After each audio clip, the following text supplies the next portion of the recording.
Bonsoir à tous, bienvenue à ce rendez-vous avenue.ca, le premier de la saison 2022.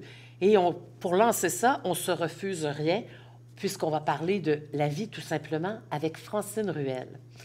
Bonsoir, je suis Françoise Jeannet, directrice et rédactrice en chef d'avenue.ca et j'espère que vous passerez une très belle soirée en notre compagnie. Nous diffusons en direct du Montréal Cowork sur la rue Saint-Denis à Montréal. Vous l'avez vu en introduction, Avenue.ca est un magazine web où on trouve une foule de chroniques pertinentes, intéressantes. C'est aussi une initiative du réseau FADOC qui, avec ses 550 000 membres, est la plus grande association pour les plus de 50 ans au Canada. Avenue, c'est aussi les rendez-vous comme ce soir, des soirées autour de la dégustation, du voyage, de la culture ou de l'inspiration. C'est le 44e rendez-vous, le 14e en web. Je vous annonce qu'on retourne en présence prochainement. Surveillez-nous sur nos plateformes pour savoir quelle date. Mais j'étais particulièrement contente de faire celui-là en web parce qu'avec une invitée aussi exceptionnelle, c'est presque... Ça aurait été dommage de ne pas être dans toutes les régions du Québec et de rejoindre le plus de monde possible. Donc, je vous parle un petit peu vite de la soirée. C'est une grande entrevue avec notre invitée, avec cette écrivaine comédienne qui a conquis le cœur des Québécois depuis quelques décennies, devrais-je dire. Je vais m'interrompre peut-être 2-3 minutes en cours d'entrevue, le temps de faire tirer les livres de la soirée. Alors évidemment, ce sont deux des derniers livres de Madame Ruel, Le promeneur de chèvres et Anna et l'enfant vieillard, dont nous ferons donc tirer 3 exemplaires de chacun de ces 2 titres parus aux éditions Libre Expression. Et donc, à la pause, un premier 3 livres et à la fin, un deuxième 3 livres. Pour pouvoir participer à nos tirages et que notre système automatisé vous repère, vous devez absolument aller poster un petit commentaire dans l'espace réservé à ça. Donc, si vous regardez le live sur une autre page que sur avenue.ca, il faut cliquer sur le live, être dans la fenêtre du live pour poster votre commentaire.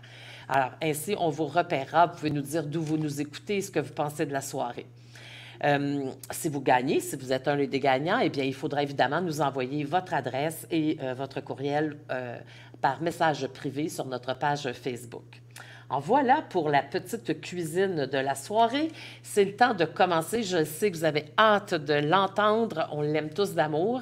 Et on va faire les choses correctement. On va commencer par un très, très bref survol de cet immense parcours qu'est celui de notre invité.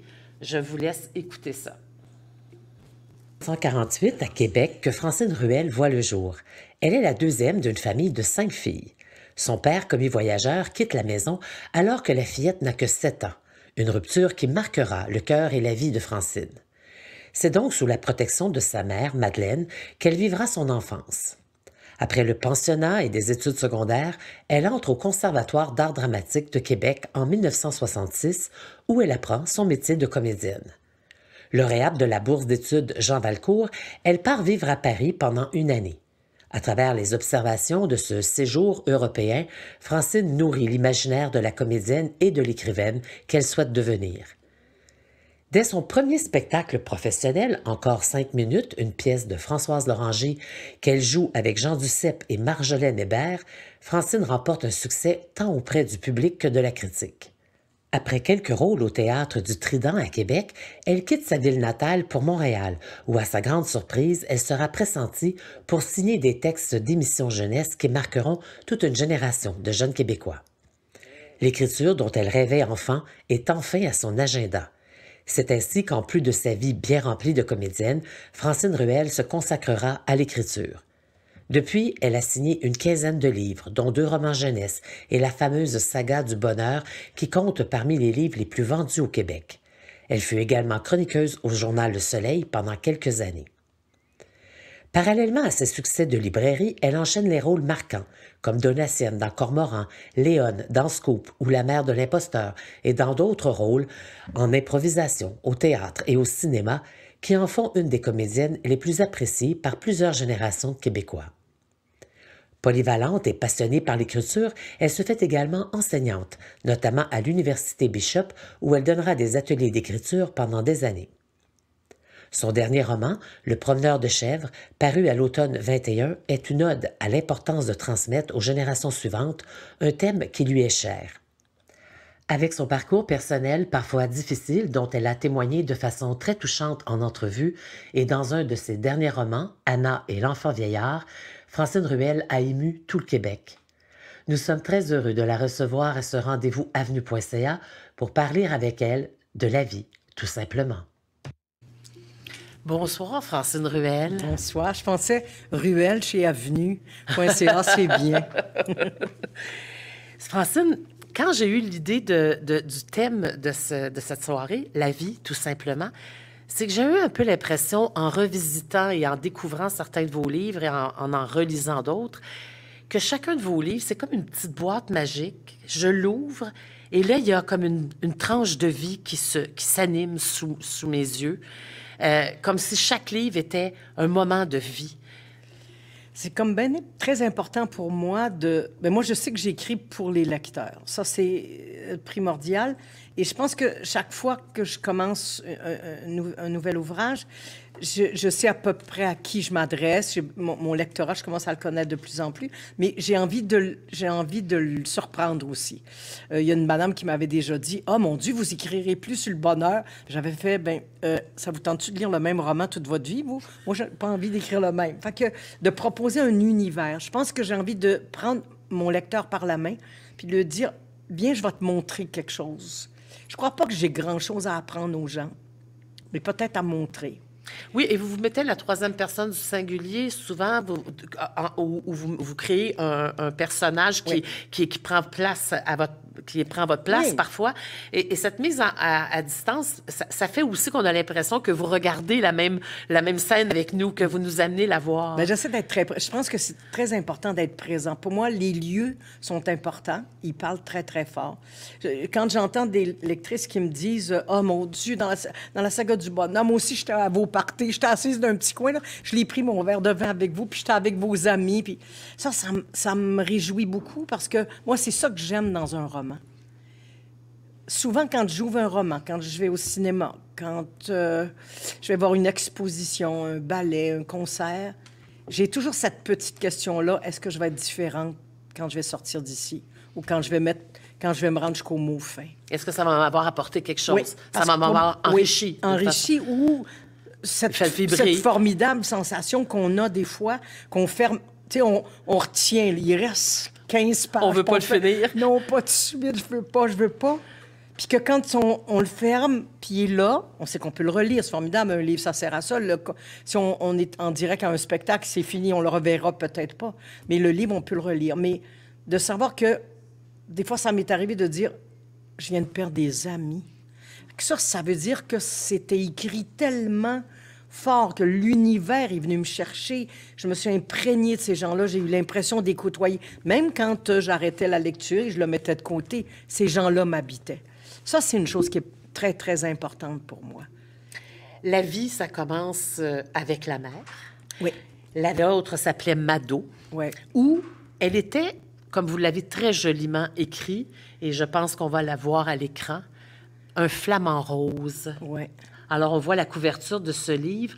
Et je vous ai entendu dire en entrevue que cette posture-là était celle de votre mère, qui était coiffeuse. Je vous laisse vous parler de votre maman flamand. Ma mère était... d'abord, elle était grosse comme ça, là. J'exagère pas. Vraiment toute petite, toute mince, pas grande. Mais elle avait une énergie d'enfer. Elle s'est retrouvée, c'est vrai, à 32 ans avec 5 filles sur les bras. Et elle travaillait. Alors, on a été pensionnaires, etc. Ma marraine nous a aidés beaucoup dans la famille et tout. Mais ma mère, quand elle descendait de ses talons hauts, là, hauts de même, là, qu'elle arrivait à la maison après sa journée de travail au salon de coiffure, là, puis qu'elle descendait, elle disait « Laissez-moi aller faire pipi 3 secondes » parce qu'on sautait toutes dessus, les 5. On avait toujours des demandes pour elle. Et puis, après, elle prenait un café, elle fumait beaucoup. Elle fumait sa cigarette, mais elle fumait en tenant son pied vraiment comme un flamant rose, c'est-à-dire que sa jambe comme ça, très souple de même. Mais elle était pas... On a essayé, nous autres, on a rigolé. On essayait... Il fallait s'appuyer sur une table. Pas elle, elle se tenait comme... Des fois, elle lisait le journal, des fois, elle fumait sa cigarette. Elle prenait son café. C'était une position. Et quand j'ai écrit sur elle, Ce serait bien que vous nous en lisiez d'ailleurs un extrait peut-être de votre Mado. Oui.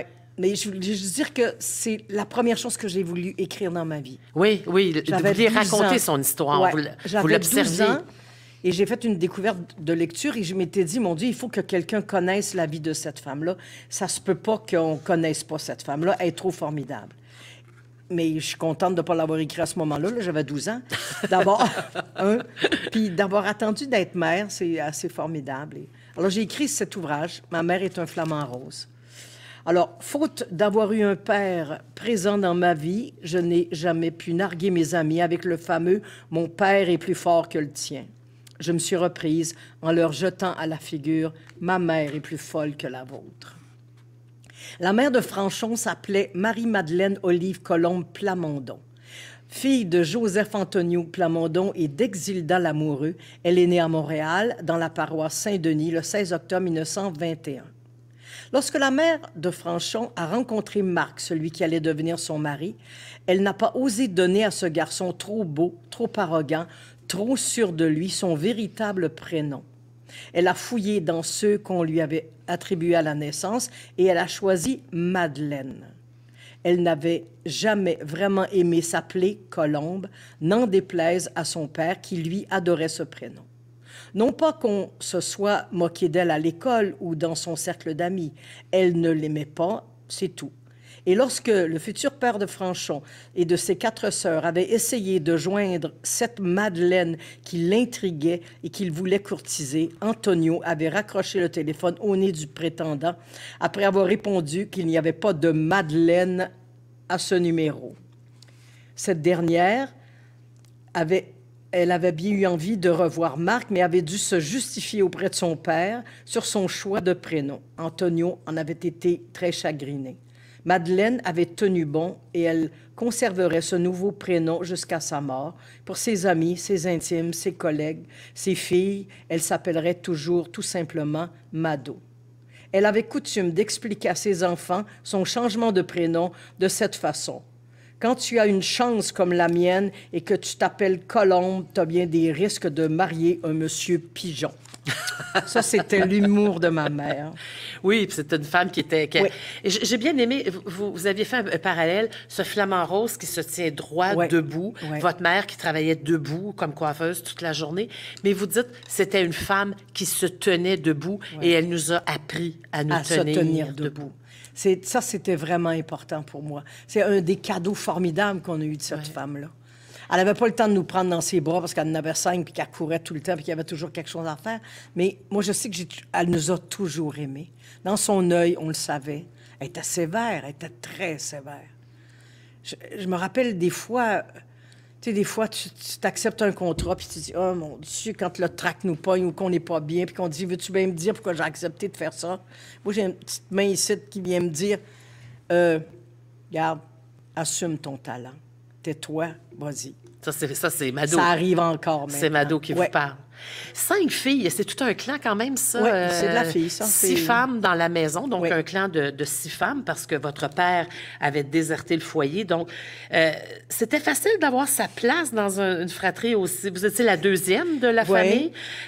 Quel genre de fillette vous étiez? C'était qui Franchon? Parce que ça, c'est Franchon, le surnom c'est que votre mère vous donnait. Mais parce que quand j'ai écrit le roman, je voulais pas l'écrire au jeu, puis je me disais... Je suis connue, moi. Je voulais que ma mère prenne toute la place. Fait que j'avais dit à mon éditeur, André Bastien, qu'est-ce qu'on fait? Puis il y a 2 de mes sœurs qui voulaient pas qu'on les nomme. Fait j'avais essayé F dit à L que A va venir et C et J... Ça devient vite être Ça geste. se pouvait pas, là. Je me disais, mais comment je vais y arriver? J'y arriverai jamais. Puis j'ai dit à André, chez nous, c'est drôle, on était 2 clans, les grandes puis les petites. Écoute, les petites ont plus de 60 ans, mais on dit encore les petites. Fait que c'est ça qui m'a sauvée là, pour pouvoir écrire Quel genre de ça. fillette vous étiez? Bien, assez haïssable. Je pense que j'étais le clown de service de la famille. Autant je pouvais être dans des livres. Moi, j'ai lu très tôt et ça a été pour moi tellement important. Autant je pouvais dire n'importe quoi, faire des blagues. Ma pauvre sœur André a subi de mes tours pendables, mais... Comme on était pensionnaires, en plus, quand on arrivait chez nous, là, c'était le free for all. Nous autres, c'est une famille d'Italiennes, là. À table, ça n'avait aucun bon sens. Le bruit, la fureur, tout le temps. C'est pour ça que moi, maintenant, m'isoler, être tranquille, vivre à la campagne, j'ai eu besoin de ça. Une petite pause Rapidement, silence. ouais. Votre père, donc, a quitté. Oui. Vous lui ressemblez, j'ai vu les photos. Il ne peut pas vous renier. Non, ça, c'est Pardon. sûr. C'est vraiment sûr que je suis la seule, en plus, qui ressemble le plus. Ce qui a été dur, je pense, quand les amis... Ma mère était formidable parce que j'ai eu la chance de ne pas avoir une mère qui a traité mon père de gros chien sale pendant des années. Ma mère avait ce terme parce qu'elle avait de l'humour. Elle disait toujours « Votre père, c'est adorable inconscient ». Alors voilà, donc mon père était cet adorable inconscient. Et vous avez très joliment titré le prochain roman qui est sur votre table de travail. Ouais. Ça, c'est peut-être un scoop, là. Oui, c'est un gros scoop, parce que je n'ai pas parlé encore. C'est un gros scoop. Mon Aimez-vous père, mieux qu'on le dise après, pas? ma mère est un flamant rose. Ça va s'appeler Mon père est un pigeon voyageur, parce que mon père était commis voyageur.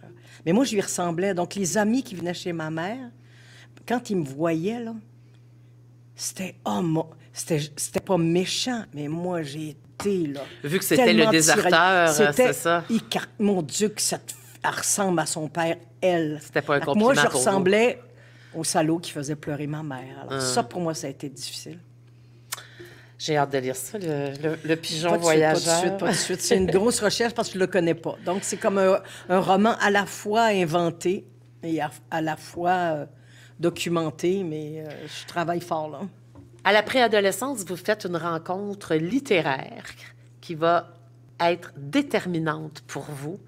Vous allez lire un livre qui va vous montrer jusqu'où ça va, la littérature. C'est fou, hein? Je suis dans mon bain, j'oublierai jamais ça. Et je suis en train de lire Le Comte de Monte Cristo. Bon, il y avait toute la série des filles, etc. Puis j'étais un peu... Moi, j'avais 4 cousins. Sylvie, hôtesse de l'air, elle me tombait ses nattes. Quand elle n'était pas mariée, elle était bien intéressante, mais après ça, je la trouvais bien plate. Puis j'avais été emprunter des livres chez mes cousins, dont j'ai lu toutes les Bob Moran, moi, tous les trucs d'aventure, je trouvais ça formidable. Puis on m'a prêté Le Comte de Monte Cristo, grosse brique de Dumas père. Et plus je lisais, j'avais fait un constat que je disais, ça se peut pas, là. C'est-à-dire que l'auteur avait tout donné à son héros. Un père aimant, la plus belle fiancée de Marseille, des amis supposément formidables, un métier extraordinaire. Il faisait de l'import-export avec l'Asie. C'était foisonnant. Et ses amis décident que il y en a un qui veut la fiancée, puis l'autre veut son argent. Alors, il s'arrange pour le faire condamner, le faire mettre en prison. Donc, l'auteur enlève tout à son héros, puis tranquillement, il fait s'échapper de l'île d'If, etc., rencontrer des pirates, trouver des trésors, faire des aventures, etc., et revenir à la case départ, plus fort et différent. Et ça, pour vous, ça voulait dire quoi? Bien, ça voulait...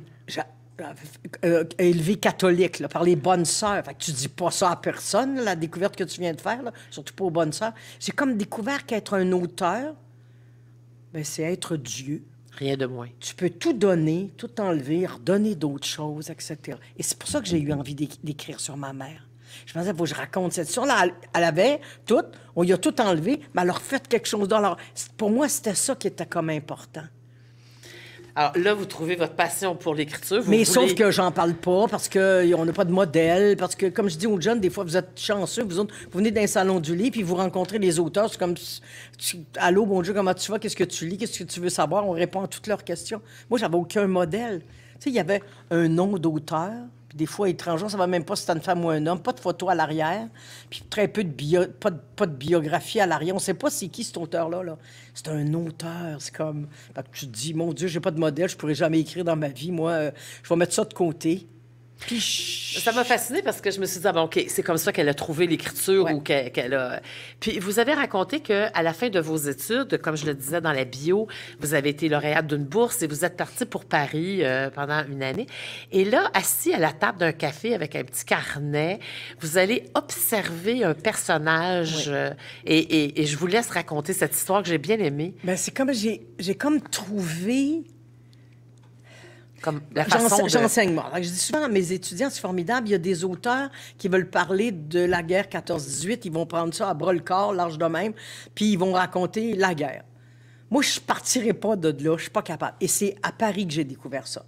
Je suis assise dans un café, puis en face de moi, il y a un monsieur, mais impeccablement mis, la petite veste, le veston par-dessus, la bague, tout, il est bien mis, les petites lunettes cerclées, puis il lit le devoir, fait que le Monde. Fait que chaque fois qu'il referme son journal, etc., moi, j'observe ce qu'il a l'air, puis je suis poli, je suis été bien élevé, fait que je le dévisage pas, mais je prends des petites notes, puis mais c'est un peu plate, il est parfait, là.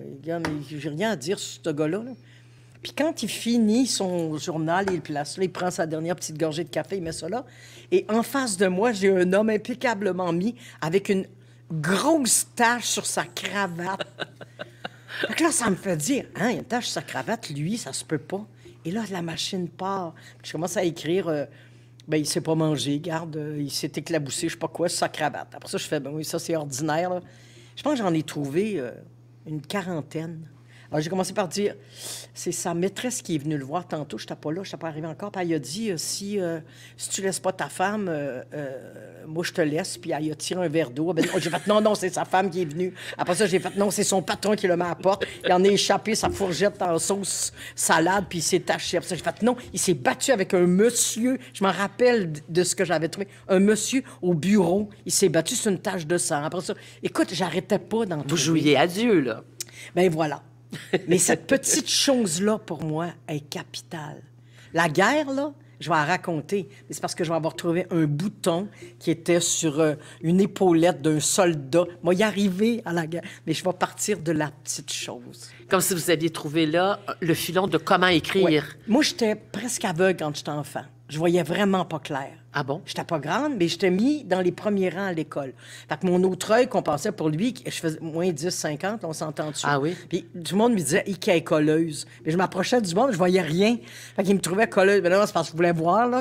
Mais je voyais pas. Je m'enfargeais dans un crack du trottoir, comme disait ma mère. Je m'enlignais mal dans un cadre de porte. Puis, il n'y avait pas d'examen de la vue à l'époque. Chez nous, personne ne portait des lunettes. Fait que ça s'est pas posé. Mais à l'école, il y a eu un examen. Moi, l'examen, je l'ai fait, je voyais rien, c'est pas compliqué.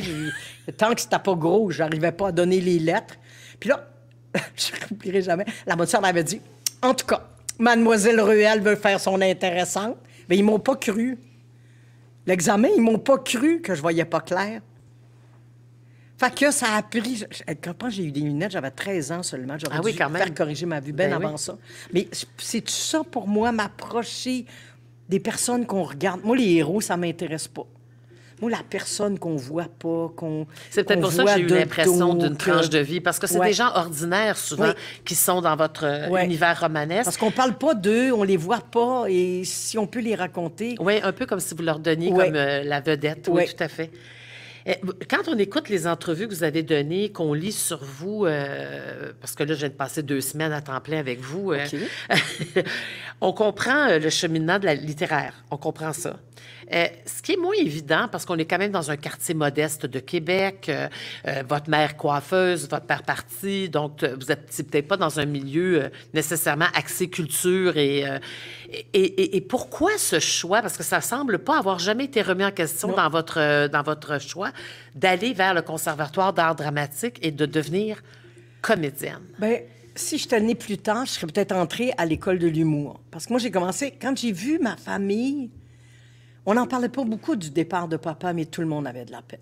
Et ma mère, des fois. Tu sais, quand des fois, il y avait un jus d'orange qui était renversé sur la table, là, puis que j'avais vu ma mère pleurer un jour, j'avais fait comme, ben voyons, on renverse des pintes de lait, de l'eau, du jus, n'importe quoi, tout le temps. On est 5 à parler en même temps, à tirer les affaires. Mais là, elle pleure, il y a quelque chose. Et ça, pour moi, ça me dérangeait. Et je me suis mis à faire le clown. Et j'ai eu le public le plus formidable, mes sœurs qui riaient, et même ma mère, qui jouait la sévère en disant « Ça suffit, là. » En se pinçant les lèvres. Elle n'était pas capable à rier elle-même. J'ai comme compris que j'avais cette possibilité-là. Ce mécanisme de faire rire. De dire, bien, je peux faire rire, donc je pourrais peut-être être comédienne. Mais je ne sais pas, c'est fou de parler de ça. C'était là que je voulais aller. Je voulais écrire, mais pour moi, raconter des histoires, ça se fait en jouant aussi. Mon père contait des histoires, des jokes, tout le temps. Quel a été le feeling quand vous êtes rentré sur scène la première fois? Oh mon Dieu, l'envie de mourir, l'envie de... Puis, tu sais, c'est une école, en fait, tu sais jamais s'ils vont te garder. Puis je pense qu'on était plus de 200 à l'audition, puis ils en gardent une douzaine. Fait que tu te dis, oh, polaille, je suis là, moi. Mais j'ai travaillé, là. Mais je pense que le conservatoire, pour moi, ça a été... Ça, puis l'année à Paris, c'était les moments les plus formateurs de ma vie, où j'ai été... l'impression d'être à la bonne place, d'être comme un poisson dans l'eau. Et ça, c'est extraordinaire. Et Mado vous encourageait vers... de loin, à la fin de la première année. Écoute-moi, à l'école, j'étais plus ou moins bonne parce que je suis pas bien bonne en mathématiques. Fait que ma moyenne baissait, parce que le français, géographie, histoire, ça, c'était formidable, mais ça baissait pour la géométrie, l'algèbre, etc., ça baissait pas mal. Fait que, mais quand je suis entrée au conservatoire, la première année, je suis arrivée première dans toutes les matières. J'ai dit à ma mère, tu dois être contente. Elle m'a fait, oui, mais la deuxième année n'est pas faite. Ça, c'est ma mère.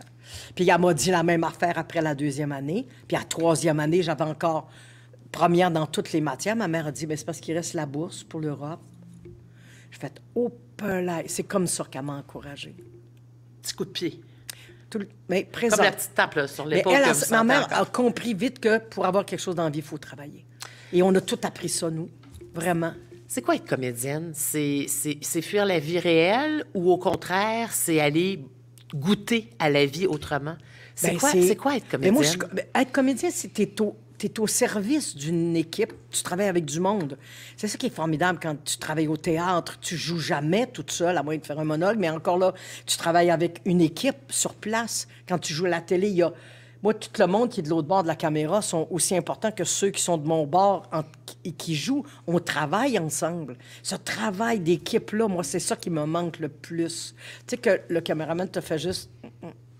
que tu te déplaces de... Non, qu'est-ce correct? Juste ça, là, c'est vraiment formidable, ce travail-là.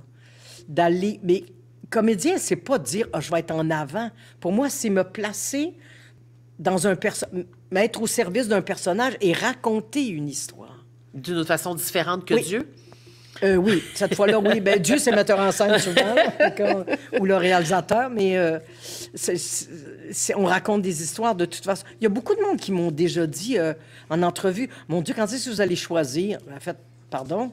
En fait, ben, entre la comédie ou l'écriture, j'ai fait, voyons, on peut-tu rester au village, jouer de la guitare, puis s'occuper des vaches, de faire quelque chose? On peut-tu faire 3 ou 4 affaires dans la vie, là? Me semble. Puis moi, c'est formidable parce que l'auteur aide la comédienne en disant, regarde, t'es pas tout seul sur la Terre, là. Il y a 12 personnages. Toi, t'as un petit personnage qui arrive, qui est au service de cette histoire-là. C'est l'auteur qui apprend ça à la comédienne. Et la comédienne aide l'auteur pour les dialogues, pour savoir si ça marche, si ça fit, c'est bien. Ça, Et la regarde, je rythmique, suis contente. et- Ben oui, je suis contente de ça, moi, d'avoir les deux. Alors là, l'écriture arrive à vous assez rapidement quand Ouais. vous revenez de votre périple européen et ouais. que vous vous installez à Montréal après quelques années au Trident, quelques pièces Ouais. au Trident et tout ça. Et on vous offre de... En fait, les chemins de traverse sont parfois surprenants. Hein? Ouais. La vie nous réserve des surprises. Et il y a une expression qui est connue de tout le monde. Je suis certaine qu'à la maison, les gens connaissent cette expression. Et vous, elle a une résonance particulière. Minute, Moumoute. Moumoute, oui. Je pense qu'on va voir l'affiche d'ailleurs de l'époque. De Minute Oui, Moumoute. Minute Écoute, Moumoute. moi, je viens comme comédienne, puis je veux jouer dans des émissions pour enfants. Et puis, on me dit, ben hop là, tout est distribué. Ils sont 5 réalisateurs au 7e étage à Radio-Canada. Ils font tous ça ensemble. Mais il y en a un qui dit, ben c'est parce que on cherche des auteurs. Est-ce que vous écrivez? Et j'ai dit oui. Écoute, il n'aurait pas fallu être ici, là, ni là, ça pédalait raide. Puis je me disais, es-tu folle, es-tu malade? T'as jamais rien écrit. J'avais écrit des petites affaires, rien publié, rien montré, rien donné. Mais ça a été... Heureusement que j'ai fait ça. Je suis rendue au 17e roman, là, regarde. J'ai écrit des chansons, puis j'ai fait... Ça a été formidable. J'ai dit oui. Alors, le réalisateur de Minute Moumoute m'a dit, voici, proposition, écrire pour une marionnette. D'abord, écrire pour une marionnette, un petit sketch. J'avais 3 petits sketchs à faire. Fait que je donnais les sketchs un peu de même en disant, bon, OK, si vous aimez ça, gardez-les. mais ils n'en ont jamais refusé. Puis après Minute Momoute, il y en a eu d'autres. Puis il y a eu du Soleil à Saint-Saëns, la boîte à lettres, Pop Citrouille, Court-circuit. J'ai écrit le truc des 100 watts. Alors, moi, c'était toujours en attendant de jouer. Moi, je suis pas le genre à attendre que le téléphone sonne. Je suis pas capable de ça. Fait que je faisais les deux. Puis c'est formidable. Il y en avait toujours un qui nourrissait l'autre, puis etc., quoi. Fait que j'ai louvoyé là-dedans. Et écoutez, j'ai écrit des chansons avec Jean-Marie Benoît, avec Marie Bernard, avec les frères La Rochelle. Écoute, puis personne n'aimait ça, faire des chansons. Tu sais, quand on disait, ben, on aurait besoin d'une chanson, tu voyais le monde qui regardait les notes, qui faisait n'importe quoi. Moi, je faisais moi. Mais c'était un défi incroyable. Et j'ai appris mon métier jeunesse aussi, c'est un défi. Vous avez fait deux livres jeunesse. Oui, après. Les premiers romans, ça a été jeunesse. C'est une mécanique qui est différente? Non, mais c'est un public qui est différent. Il y a une délicatesse à aller chercher, je pense. Moi, j'écrirai jamais Bébé Lala parce que j'écris pour des enfants. Mais c'est juste qu'il faut aller dans leur univers, se rappeler comme on était il n'y a pas si longtemps. Notre cœur d'enfant. Oui, voilà. Puis comment sont nos enfants, puis comment ils fonctionnent, puis comment on les amène à ça. Là, je n'ai pas parlé avec le réalisateur, donc je ne sais pas s'il a bien l'extrait que je veux. J'imagine que oui, parce qu'il ne m'a pas dit non. Alors peut-être qu'il va le dire à la technique en studio et que je vais avoir un petit oui. OK, on arrête ça là. C'est bon, retiens ça, Pascal. Il y a une autre place où on ne vous attendait pas. Moi, sincèrement, je ne le savais pas. J'ai découvert ça en faisant ma recherche. Alors, c'est peut-être juste moi qui ne le savais pas. On vous a attendu à une place on n'aurait pas imaginé vous retrouver. Le seul personnage féminin, le seul auteur, ou plutôt la seule autrice féminine du spectacle Brou. Ouais. Et c'est Michel Côté qui vous a convaincu.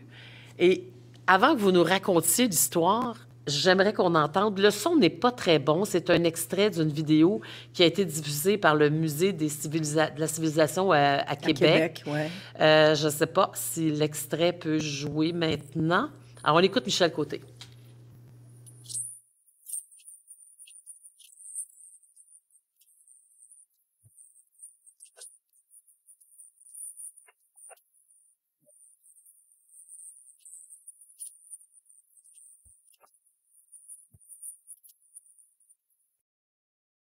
Alors, on ne sait pas si les gens à la maison l'ont entendu, mais ce qu'il dit, Michel Côté, en introduction à ce que vous allez nous raconter, c'est que la seule femme qui est acceptée, et il a appelé Francine Ruel en lui disant « Francine, toutes les autres filles ont dit non. » Ouais. J'ai dit non au début parce qu'il me disait un sketch comique. Je ne suis pas comique, moi. Je n'écris pas comique tant que ça. J'avais fait quelques petits trucs, mais pas tant que ça. Oui. Puis il tenait beaucoup à ce qu'il y ait une vision d'une femme dans Brou. Parce qu'on sait qu'au départ, c'est Michel Garneau qui devait écrire. Puis Michel, c'est un homme formidable. Il prend des notes. J'ai travaillé avec lui, là. Ça monte. Puis en 10 jours, il est capable de pondre la pièce. Et au moment où il s'installait pour écrire, il est tombé gravement malade. Il ne pouvait pas le faire. Donc, ils ont appelé le chum, tout le monde, et Michel tenait à ce qu'il y ait une fille qui écrive. Puis j'ai dit non, c'est pas pour moi. Puis il revient, puis il me tord le bras au téléphone. Puis il finit en disant, ben voyons, Francine, dis oui, s'il vous plaît. Toutes les filles de Montréal ont dit non. Oh, là, la phrase des filles. Il y a l'orgueil, il fait... ben, pourquoi pas. Et lui-même, il en riait parce qu'il savait très bien ce qu'il allait déclencher en faisant ça. Mais pas moi, en tout cas, j'ai dit, OK, d'abord, mais on avait genre pas 3 semaines là, pour écrire ça, là. Écoute, j'ai fait de l'urticaire, c'est pas compliqué. Puis je trouvais, j'ai donné le texte de même en disant, vous aimez pas, comme j'avais fait pour mon premier texte. Si c'est pas pour vous, si c'est pas ça. Mais je me suis fait plaisir parce que je savais qui écrivait. Et moi, je voulais qu'on voit un gars pleurer à la taverne.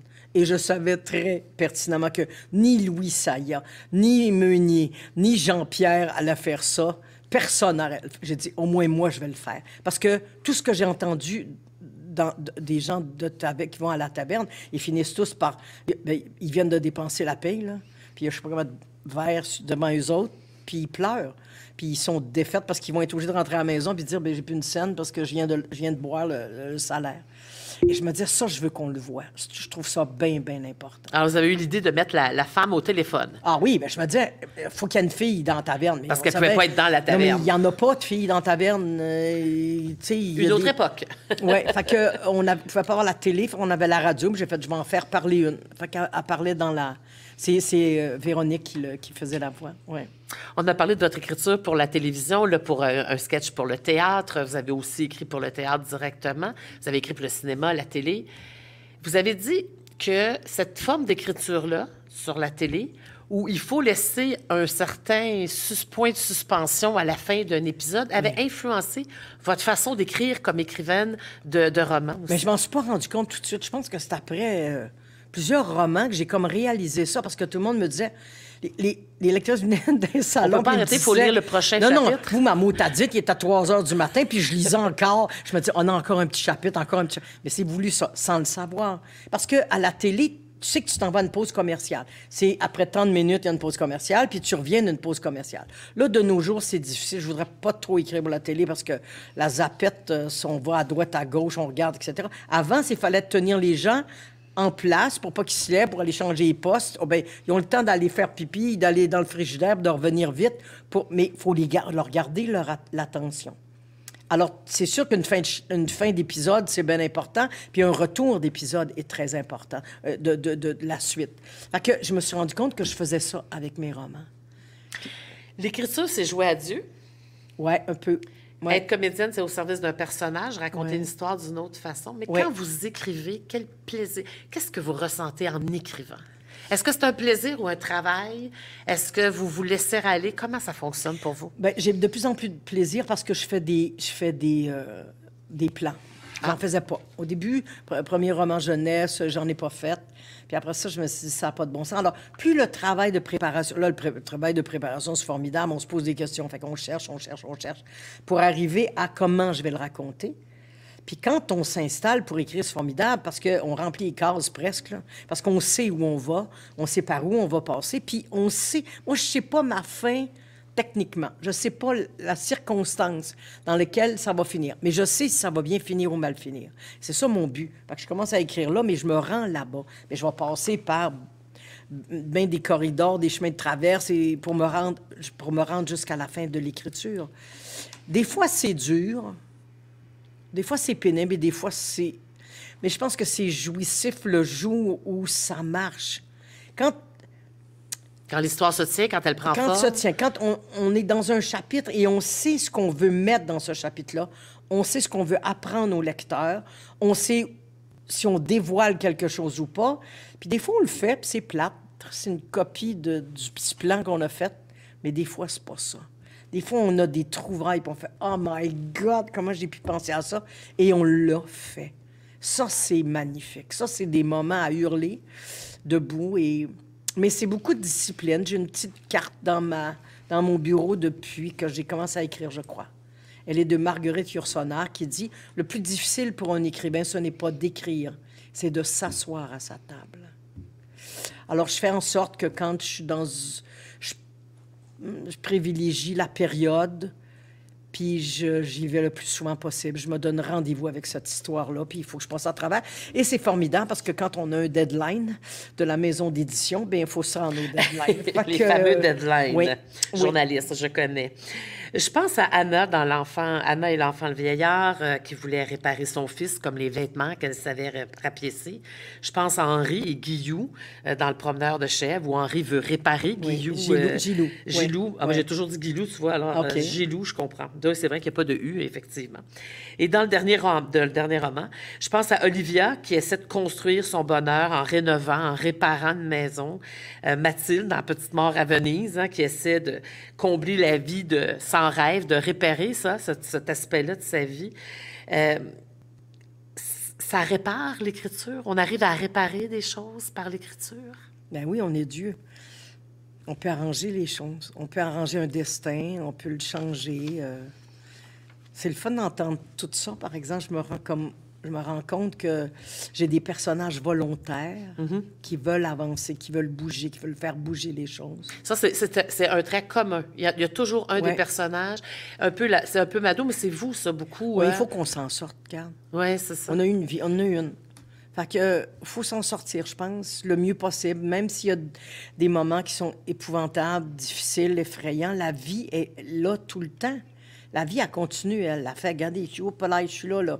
Je sais, c'est un bout de tough, là, mais on va passer à travers, puis on va aller ailleurs. Mais je pense que c'est l'espèce de côté très volontaire de ma mère que j'ai eu, qui m'a dit, non, on est capable, on va y arriver, on va y arriver. Ça, il y a des séquelles avec ça, il y a des moments qui sont un peu difficiles. Je me suis protégée beaucoup, enfant, adolescente, jeune adulte aussi. Tu sais, quand tu apprends à avoir comme une armure, là, te protéger parce que tu te sens fragile à l'intérieur.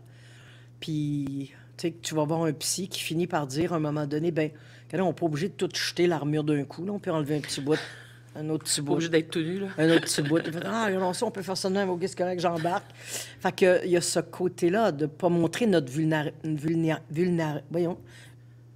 Né. vulnérabilité, merci. C'est un mot qui est difficile à prononcer. Tout à fait. Ah, là, non, dans mon cas, je sens ça.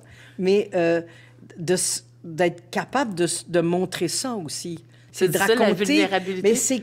Mais j'aime bien l'intime d'un personnage, moi. OK. Tu sais, j'enseigne, puis je dis souvent à mes étudiants, les personnages, on peut les définir par 3 points. Personnel, professionnel, privé. Privé, c'est formidable. Les 3 P, là. Le privé, c'est ça qui est formidable. Le monsieur parfait, sans sa tache, sa cravate, là, il est plate, là. La tâche est plus intéressante. Ben oui, parce que ça cache quoi? Ça... Un des titres où peut-être vous avez utilisé l'écriture pour réparer, c'est peut-être Anna et l'enfant vieillard. Oui. Je pense qu'on va commencer par vous laisser nous en lire. Vous sentez de le faire? Oui, ça va. Ça va. Alors, on écoute un extrait de Anna et l'enfant vieillard. J'ai besoin de faire le deuil d'un enfant vivant et je ne sais pas comment faire ça.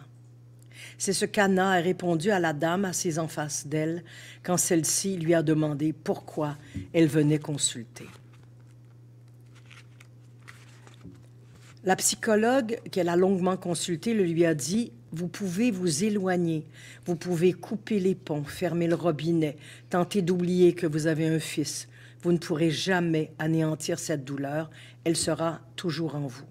Certains jours, elle s'atténuera légèrement, mais elle restera tapie au fond de vous, quoi que vous fassiez. » Anna pense parfois que le jour où elle sera devant le corps de son fils, pas ce corps de maintenant qui l'abîme au jour le jour, mais celui dont toute vie aura disparu, ce jour-là seulement, elle pourra commencer à faire son deuil.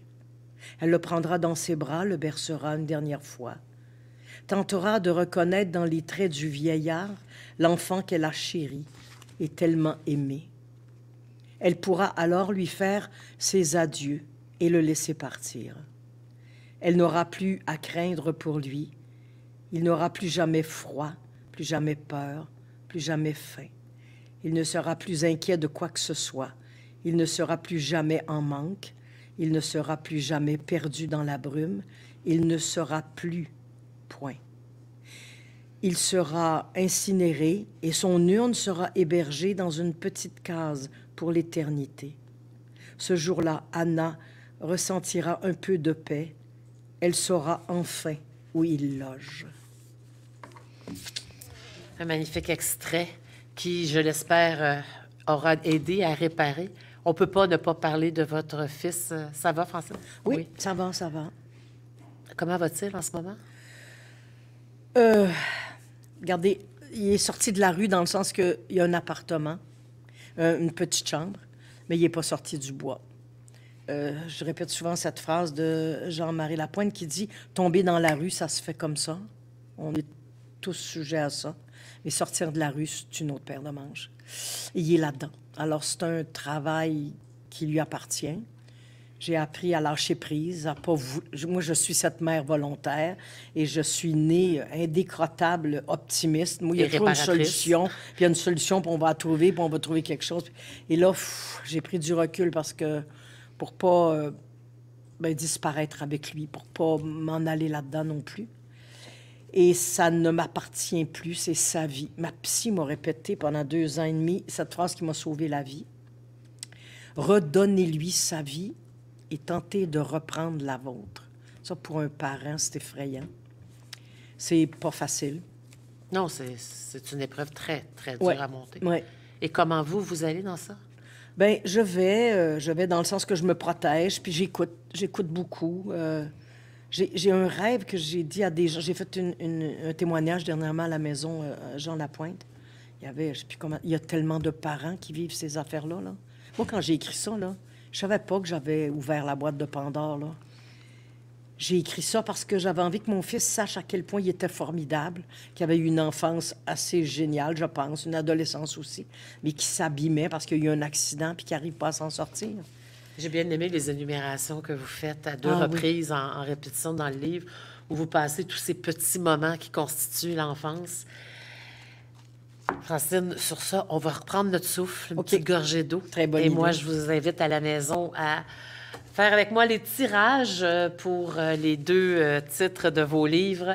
Francine, alors, on te fait tirer Anna et l'enfant vieillard, dont elle vient de nous lire un extrait, et son dernier livre, Le promeneur de chèvres.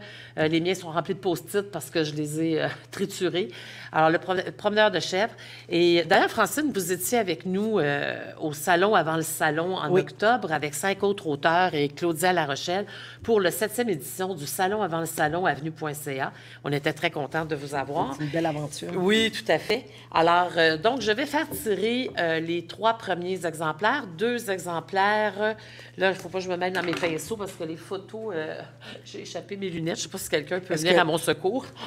Peut-être les miennes ne feront pas. Okay. Alors, je ne veux pas me mêler dans mes pinceaux parce que la régie va être... Alors, on y va avec le premier livre, Anna et l'enfant vieillard. On va faire tirer 2 exemplaires maintenant. Julie va m'apporter le nom. N'oubliez pas que si vous êtes le gagnant d'un de ces livres-là, vous devez nous envoyer vos coordonnées postales et courriels complètes pour qu'on puisse vous faire parvenir... Merci, Julie. Pour qu'on puisse vous faire parvenir donc vos livres. Je remercie les éditions Libre Expression pour la gracieuseté des livres. Alors, nos 2 premiers gagnantes, dans les 2 cas, c'est des femmes, pour Anna et l'enfant vieillard, Madame Joanne Champagne et Madame Suzanne Levasseur. Et pour le tirage du premier exemplaire de Le promeneur de chèvres, c'est Martine Reynald. Non, madame, excusez-moi. Alors là, j'entends Claudia rire. Martine Reynaud. Alors voilà, Madame Reynaud, vous remportez le promeneur de chèvres. N'oubliez pas, les gagnantes, d'aller nous mettre vos coordonnées. Moi, j'en profite pour vous dire un petit mot sur le Montréal Cowork qui nous accueille toujours avec tant de gentillesse.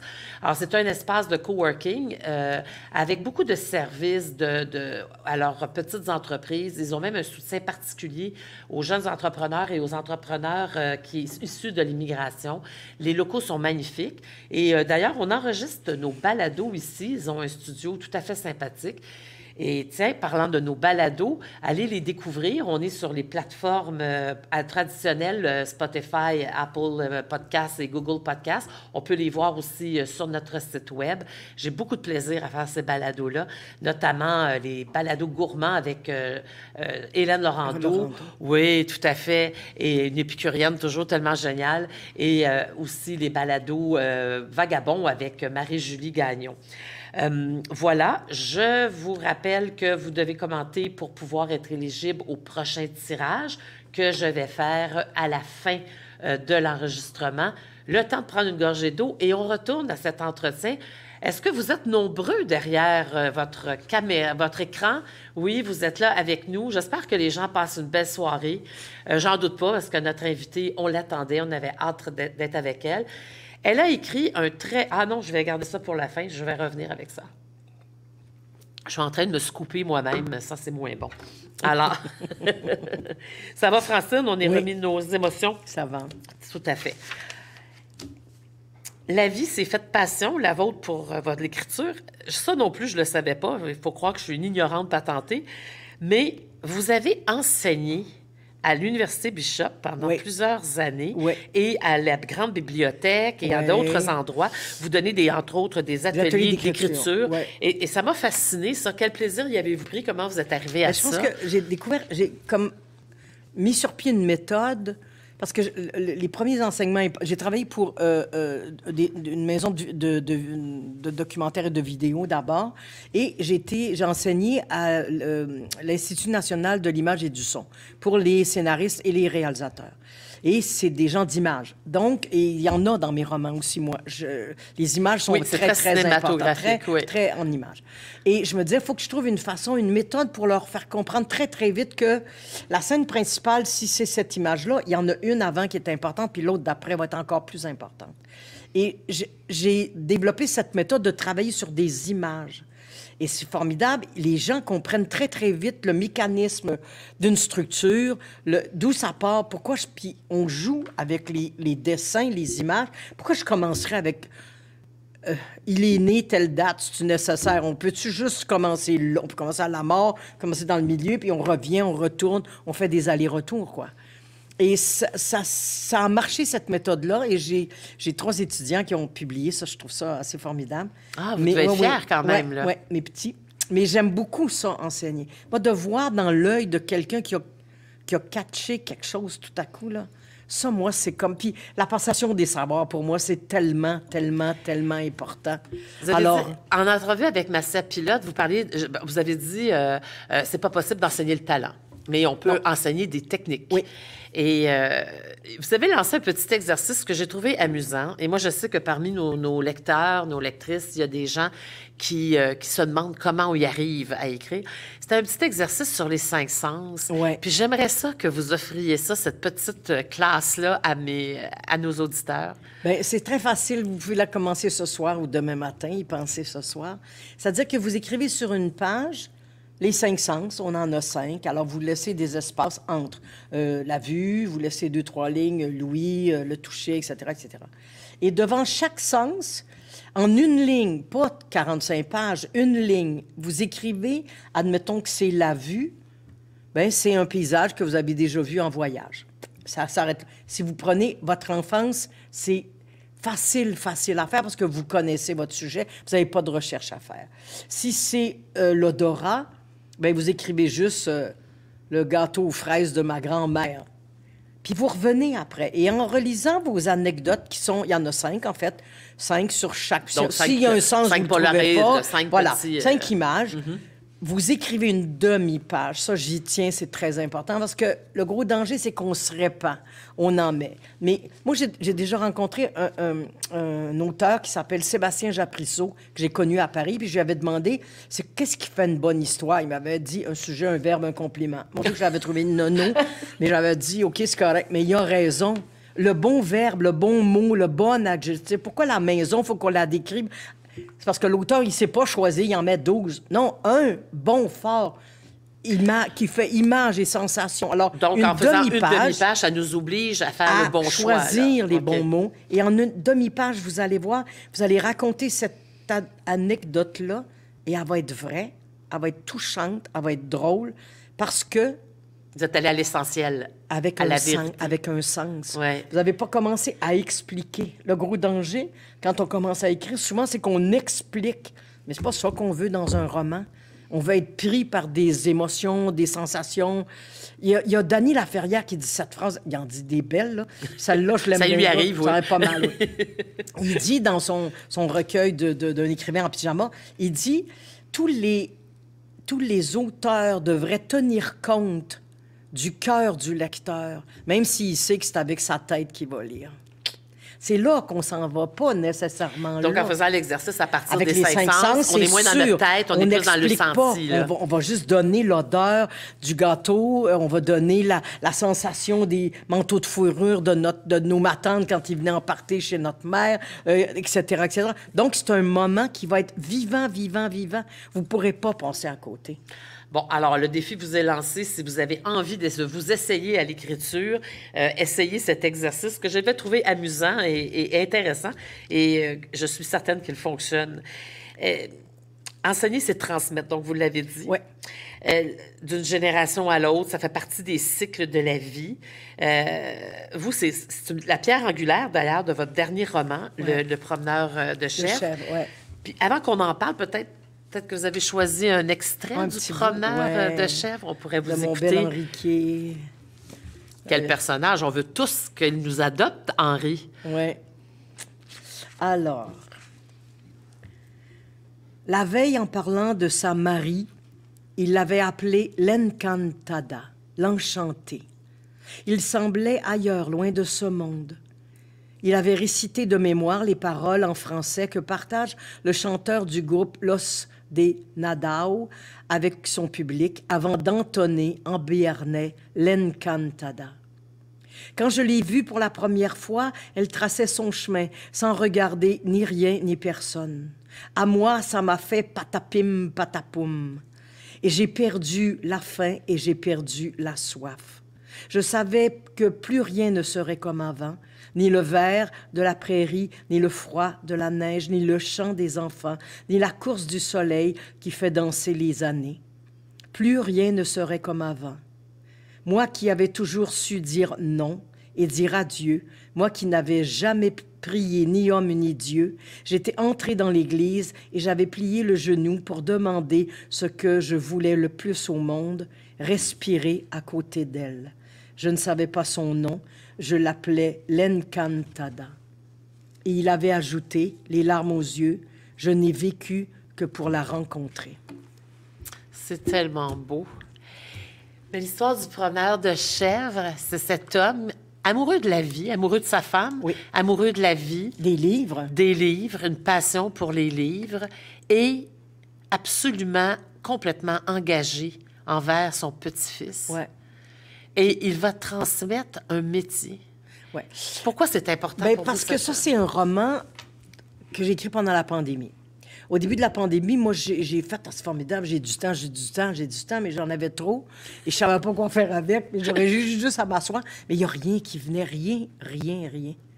Parce que je suis habituée, je pense, d'écrire dans la contrainte. J'ai pas beaucoup de temps. Alors, le temps devient important, mais là, on en avait tous trop, là, même. Et j'ai fait des constats pendant la pandémie, comme beaucoup de monde, je pense.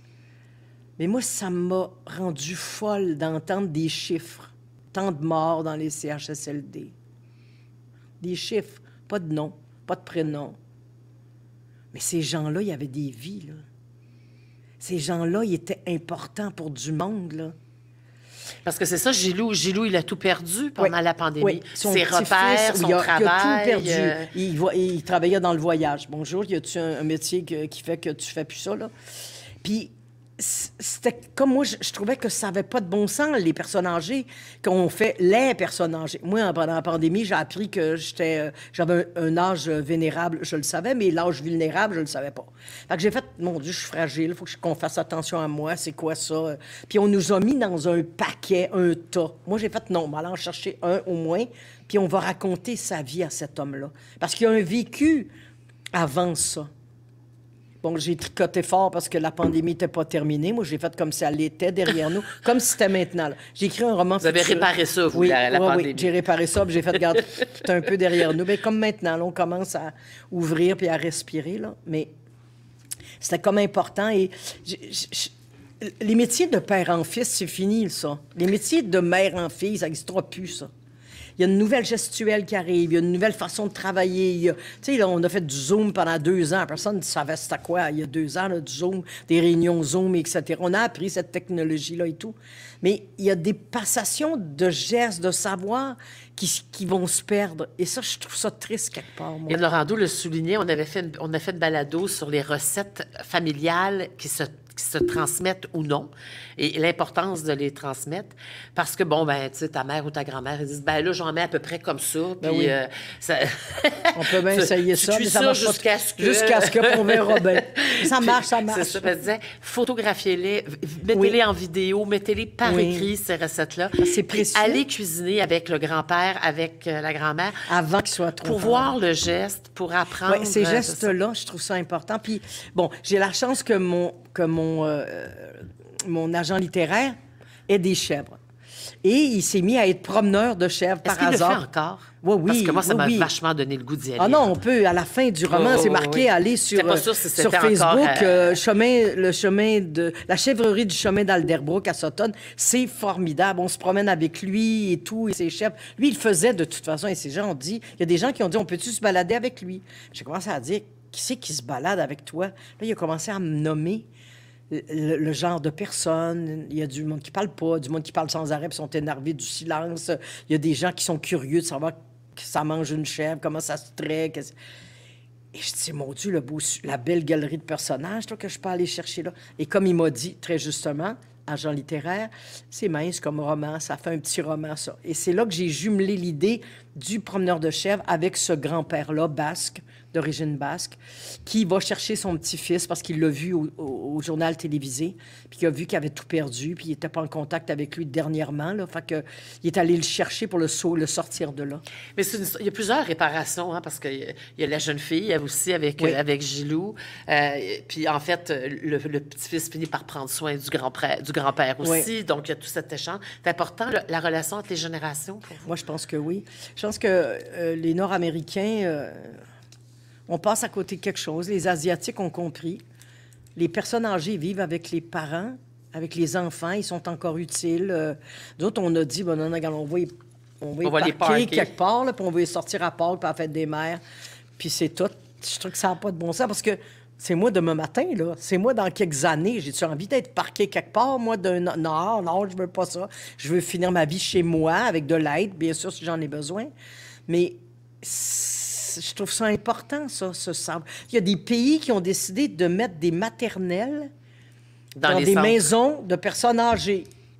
Ça a l'air qu'ils ont toutes rajeuni les personnes âgées parce alors que ça leur a fait un bien fou. Il y a des villes qui interdisent les maisons intergénérationnelles. Non. Oui. Ah oui, ça fait partie des réalités. Je vais faire une petite parenthèse ici, Francine, avec votre permission. On va mettre une photo des 4 couvertures. Je ne sais pas si on peut les voir à l'écran. Celle de Promeneur de chèvres, Anna et l'enfant vieillard. Ma mère est une flamant rose. Et Petite mort à Venise. Petite mort à Venise, oui, c'est ça. Est-ce qu'on voit les 4 couvertures à l'écran? Là, on en a une. On va en avoir 4. 2, Petite mort à Venise. Ah, je pensais qu'on les voyait les 4 en même temps. Les 4 ensemble, oui. C'est comme ça que je les avais pensés. Oui. Alors, c'est très belle couverture. Peut-être juste les remettre, Pascal, sont passées vraiment très rapidement. Ces très belles couvertures-là sont l'œuvre, ce sont des peintures. Oui, des aquarelles et encre. Qui ont été réalisées par Madia Esquer, qui est maître en trompe-l'œil et artiste peinte. Et j'ai trouvé ça cute, ce que vous m'avez écrit dans ce courriel-là. Vous m'avez dit... c'est son père, Henri, Henri Quay, aujourd'hui décédé, qui m'a servi de modèle pour Henri, le promeneur de chèvres. Alors, ce sont de très, très belles pages de couverture. C'est des cadeaux formidables. Ah oui, oui, c'est magnifique. C'est tellement magnifique. Beau, oui. Thomas Addison disait du génie... On peut le dire de toute œuvre artistique, je pense que ça s'applique, que le succès ou l'accomplissement, c'est 1% d'inspiration et 99% de transpiration. Ah, il faut bûcher, bosser, recommencer. Vous êtes une bûcheuse, vous? Bien, on n'arrive pas autrement, je pense. J'ai appris ça de ma mère. Ma mère a tellement travaillé. J'ai vu que ça de ma mère. Vous êtes très rigoureuse. Travailler... de la recherche. Vous aussi. Bien, c'est parce que, comme Petite mort à Venise, tu sais, les gens me disaient, mon Dieu, vous êtes allée à Venise. J'ai été 1 mois à Venise, la même période que mes personnages. Et j'ai lu sur tout ce qui était autour, ce qui pouvait toucher. Je me suis promenée. Même, je cherchais un tableau à un moment donné. J'ai fait, je sais pas comment de musée pour le trouver. Et j'ai trouvé par hasard, parce que j'ai visité un appartement. Et le tableau que je cherchais, l'image que je voulais aller chercher, était dans un appartement. Peut-être que personne ne va le voir, mais moi, je l'ai vu et je peux en parler. Mais je peux pas inventer n'importe quoi. Je peux pas inventer une boutique ou un café au coin de telle rue à Venise. Mais il y a des auteurs qui le font, je vous le dis. C'est correct. Mais moi, je trouve que... moi, j'ai besoin de marcher. Tout à fait. Et c'est pas que j'ai pas confiance... aux recherchistes, mais je sais ce que j'ai besoin, moi. Mais il faut l'avoir senti un peu. Bien, j'ai besoin de ça, d'aller le marcher, d'aller voir, d'aller vérifier.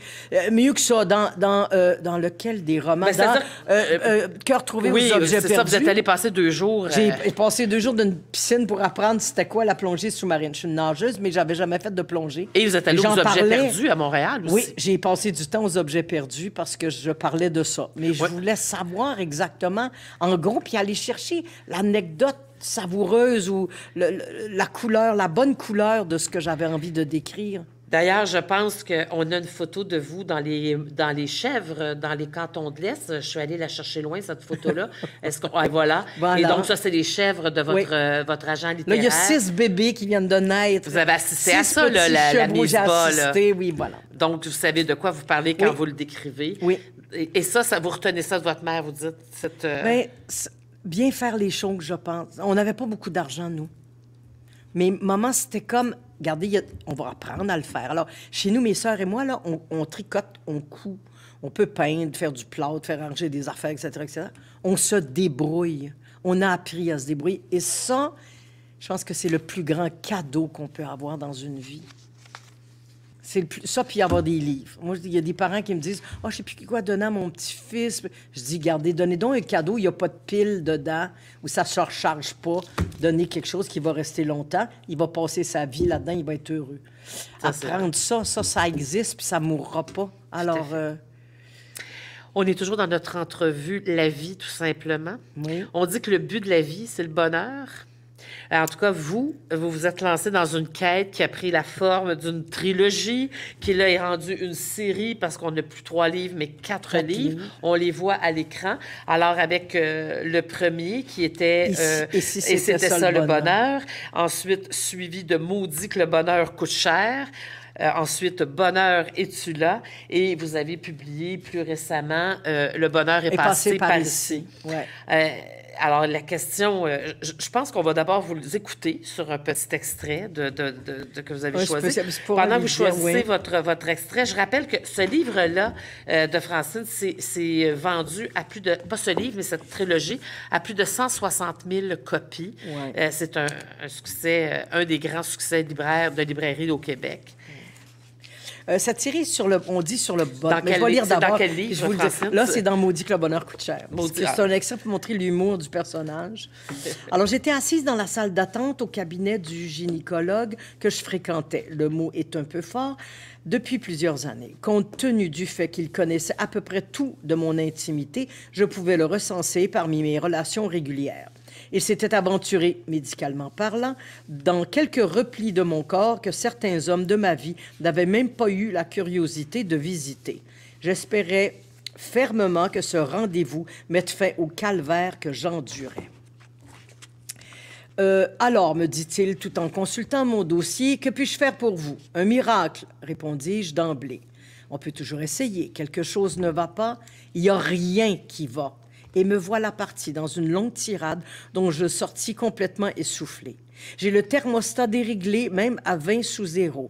Je passe du froid au chaud en quelques secondes. Ma vie est un calvaire, ma vie est un sauna. Je ne me comprends plus, je suis agressive et je pleure pour un rien. Je ris aussi pour un rien. Je suis tout le temps fatiguée, je n'ai le goût de rien. Le matin, je me lève tellement dépressive que je mettrais fin à mes jours. En fin de matinée, je suis prête à trucider un passant. En début d'après-midi, je suis abattue et convaincue que la vie ne vaut pas la peine d'être vécue. En début de soirée, ne vous arrangez pas pour me marcher sur les pieds parce que je ne réponds pas de moi. Et le soir, avant de me coucher, je tombe en pleine neurasthénie et je succombe à un doute terrible. Je me demande sérieusement si je dois me suicider en premier ou égorger la terre entière d'abord. Et le pire dans tout ça, c'est que j'ai une fille en moi que je ne connais pas, que je ne veux pas connaître. Elle me tombe sur les nerfs. Elle tombe sur les nerfs de tous mes amis, de tous mes collègues, de tout mon entourage. Si je continue, je vais me retrouver seule en compagnie de cette folle. J'aimerais que vous fassiez disparaître cette fille. Un moment, elle est paranoïaque. L'instant d'après, elle est possédée. Un peu plus tard, elle est névrosée. Pour finir, elle est complètement schizo. Je n'en peux plus. Même moi, elle m'énerve. Elle m'épuise. Elle va me rendre complètement folle si ce n'est pas déjà fait. Je terminais ainsi mon monologue. Le médecin ne m'avait pas quitté des yeux. Je me demande même s'il avait sourcillé.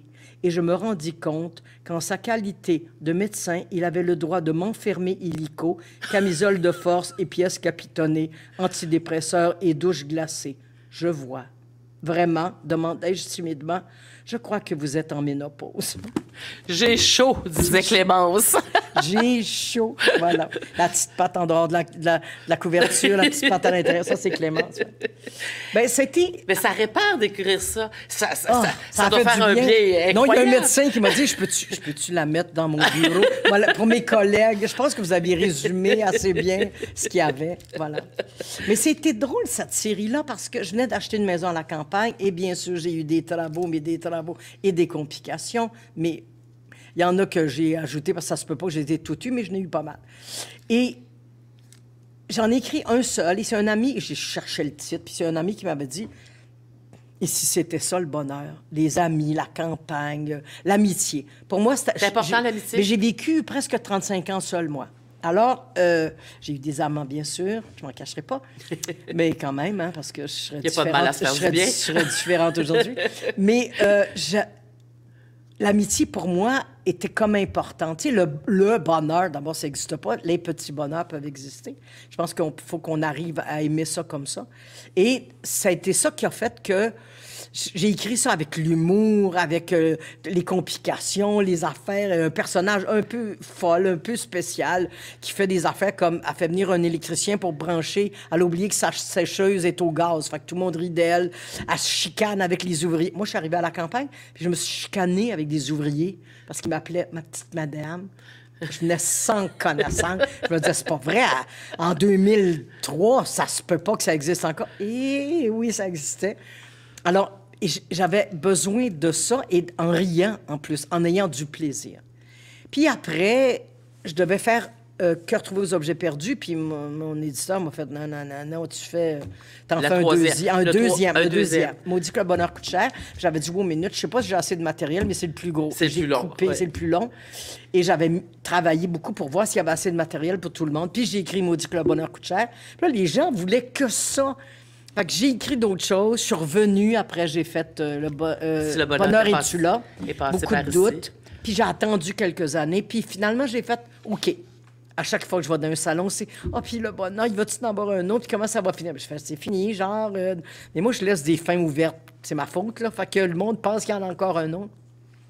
Et là, j'ai annoncé que ça serait vraiment le dernier, parce que j'ai vraiment fait le tour, je crois. Et j'ai décidé que, pour pas revenir à peu près dans...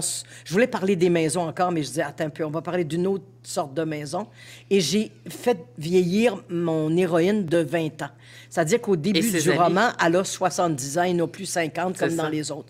Alors, et j'ai commencé avec quelque chose comme moi. C'est le jour de son anniversaire, puis elle veut pas que personne fête son anniversaire. C'est sur le même thème que celui-là. C'est comme, si j'en vois un, j'y parle pas de l'année. J'avais ça, moi. Fait que je me suis beaucoup servi de ma vie, de ce que j'avais, de mes réflexions de femme. C'est toujours la petite boîte qu'on ouvre, c'est toujours la vie qui s'anime. Voilà, ouais. Puis j'ai eu des cadeaux. Je ne sais pas comment de fois il y a eu des femmes qui se sont plantées devant moi dans un salon du lait puis qui m'ont dit, mais l'air fier, je l'ai faite. Je me doutais un peu de quoi elle parlait, mais je la laissais faire. Elle me disait, elle n'est pas jaune, la mienne est bleue. Elle m'a coûté cher, mais c'est ma maison. Et il y a des gens qui se sont tellement identifiés je suis au Saguenay. La madame, elle me dit, je suis convaincue qu'on a le même plombier. Je fais, c'est parce que je suis dans un canton de l'Est, moi. Mais d'habitude, des plombiers weird, il y en a partout sur la terre, dans toute la province. Fait que... Quand on a écrit 1000 pages sur le bonheur, hein, si je pense à Totalise, ben, pas loin de 1000 pages sur le bonheur. On est presque une experte mondiale de la question. Non. Mais est-ce que vous l'avez défini? C'est quoi le bonheur, Francine Ruel? Ben, c'est ça, je pense. C'est des petites choses tout le temps. Les vôtres de bonheur, c'est quoi? Des surprises, tout à coup, un téléphone qui fait du bien, quelqu'un qui nous dit quelque chose de gentil, quelqu'un qui nous remercie.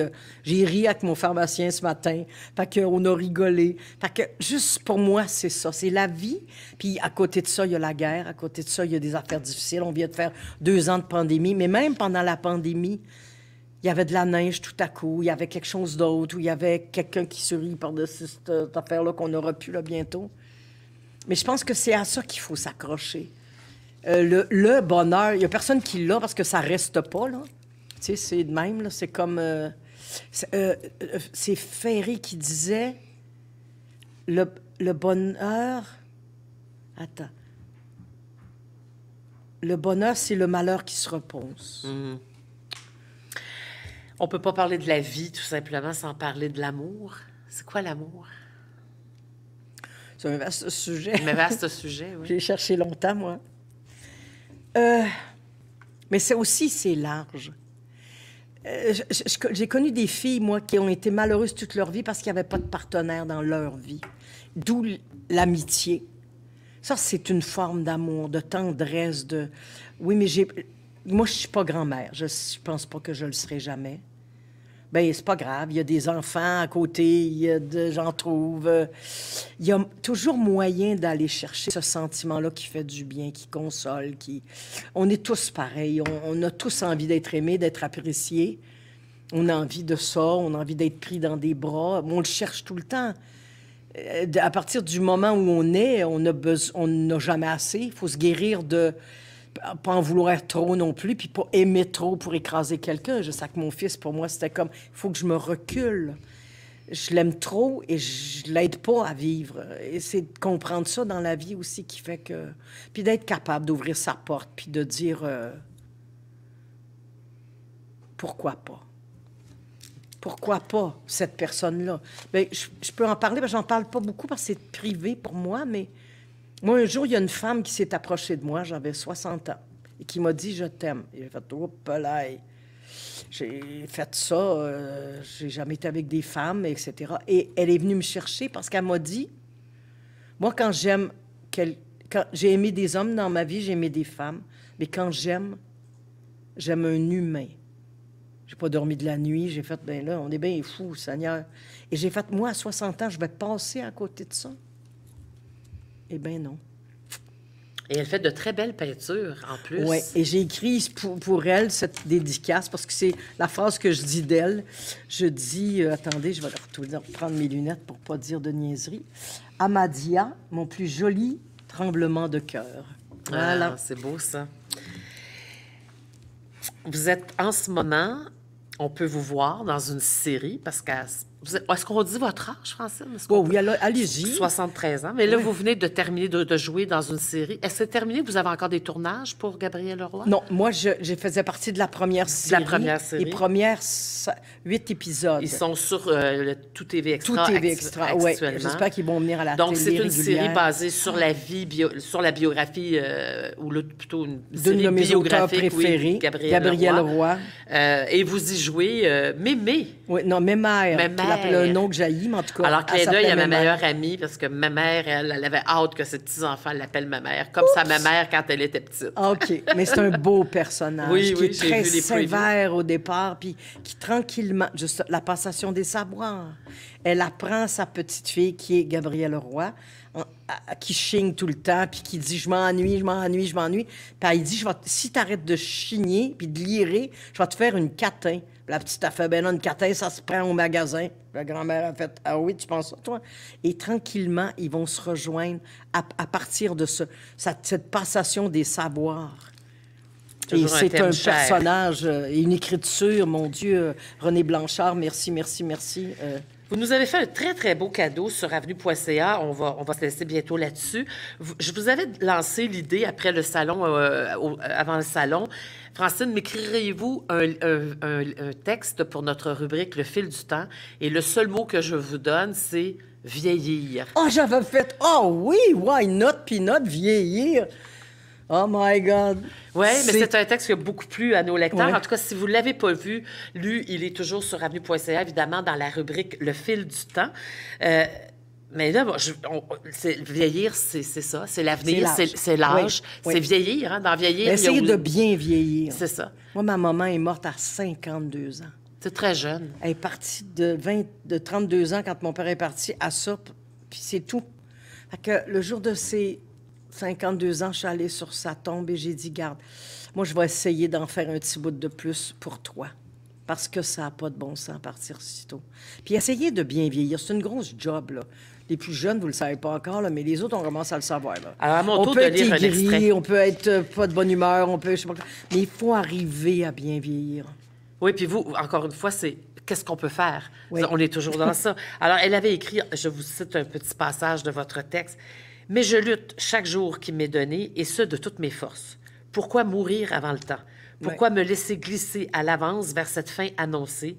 Le danger d'abdiquer avant la fin existe, celui de vieillir trop tôt. Est-ce que l'écriture, ça rend immortel? Bien, ça prolonge la vie, en tout cas. On ne sera plus là un jour, mais les livres vont rester. Ça, c'est assez formidable. Est-ce que ça, c'est une pensée qui vous fait du bien, oui? Oui, je pense que oui. S'il y a des lecteurs qui se retrouvent ou qui... Moi, j'ai une je vais pouvoir partir un jour parce qu'il y a une petite jeune fille qui m'a fait un cadeau incommensurable que je souhaite à tous les auteurs. J'ai écrit un de mes premiers romans, Mon père et moi. J'avais vraiment falsifié ça. Je parlais pas de mon père, mais je parlais du fait que quand on est adolescent, au lieu d'aller directement confronter la personne à qui on a des choses à dire, d'inventer 22 000 scénarios. Et je voulais dire aux petites filles, faites pas ça, allez-y, allez demander. Moi, j'ai perdu du temps, j'ai perdu des années et j'ai passé à côté de l'homme de ma vie, qui est mon père. Et il y a une petite fille qui est devant moi dans un salon à Québec, puis elle a les yeux pleins d'eau, puis elle regarde de parler, puis elle tient mon livre comme une bouée. Puis elle a fini par me dire, comment ça se fait que tu le savais que c'était mon histoire? J'oublierai jamais ça. Fait que quand on écrit, c'est comme si on raconte l'histoire des autres. On va rejoindre les lecteurs dans leur univers. Et ça c'est incroyable comme métier, je pense. C'est formidable, ça. On s'arrête là, Francine. C'est tellement intéressant de te parler avec vous, passionnant. Merci mille fois d'être venue, d'être partie de votre campagne de l'Estrie. Et venir en ville. De venir en ville. Vraiment, ça a été un grand plaisir. Vous avez été très généreuse. En nous, c'est déjà le temps de passer à la fin de la soirée et au dernier tirage des livres de Mme Ruel, Le promeneur de chèvres et Anna, l'enfant vieillard. Julie va m'apporter bientôt les noms des gagnants des derniers exemplaires. Alors, je vous invite à fureter sur avenue.ca. On a une nouvelle section, Bouger, très pertinente, très intéressante, avec les textes magnifiques sur le plein air de Anne Péloas notamment, et des vidéos, des conseils d'experts, c'est vraiment bien fait. Allez écouter nos balados, faites-nous vos commentaires sur nos balados, ça nous intéresse toujours de vous lire. Et abonnez-vous à notre infolette pour ne rien rater de nos prochains rendez-vous, de nos nouveautés. Et là, si vous n'avez pas fait j'aime sur la page Facebook, vous me faites une grande peine parce que j'aime ça, les j'aime sur la page Facebook. Que voulez-vous? Ça fait partie de notre univers maintenant. Alors, attention, on va y retrouver bientôt les gagnants. Merci à Pascal Giroux de Nomade Productions pour la régie, à Production Lopez pour la technique en studio, au réseau FADOC, à Julie Chaumont qui s'occupe toujours patiemment de tous vos commentaires, des tirages. Voilà, donc, premier gagnant pour le 3e exemplaire de L'enfant et le vieillard. Anna et l'enfant vieillard. L'enfant et le vieillard. Tu vois, Anna et l'enfant vieillard. Je vous l'avais dit que je m'offrais un titre. Arrête de rire, Claudia, je t'entends d'ici. Alors, Anna et l'enfant vieillard, aux éditions Libre Expression, Madame Hélène Tremblay. Et le gagnant, un gagnant, pour un des 2 derniers exemplaires de Le promeneur de chèvres, Jean-Marc Perrault, Monsieur Jean-Marc Perrault. Et la dernière gagnante, toujours pour Le promeneur de chèvres, Mireille Longue. Mireille Longue. Alors, n'oubliez pas d'aller mettre en message privé vos coordonnées postales et courriels complètes pour qu'on puisse vous faire parvenir l'exemplaire. Encore 1000 merci, Francine, de votre présence, vraiment. Moi, je veux juste dire aux gens que je commence des salons du livre, c'est formidable en présentiel. Alors, partout dans la province, on commence par Trois-Rivières, Edmundston, je vais être là, Québec, la Côte-Nord, l'Abitibi et l'île du Prince-Édouard. Fait que je me promène dans la province et je vais rencontrer les lecteurs, ce que j'aime particulièrement. Ça doit être ça, le bonheur. Une bonne partie. Une bonne partie. Alors, merci encore et merci à vous d'avoir été là, vraiment. Et moi, je vous dis à la prochaine.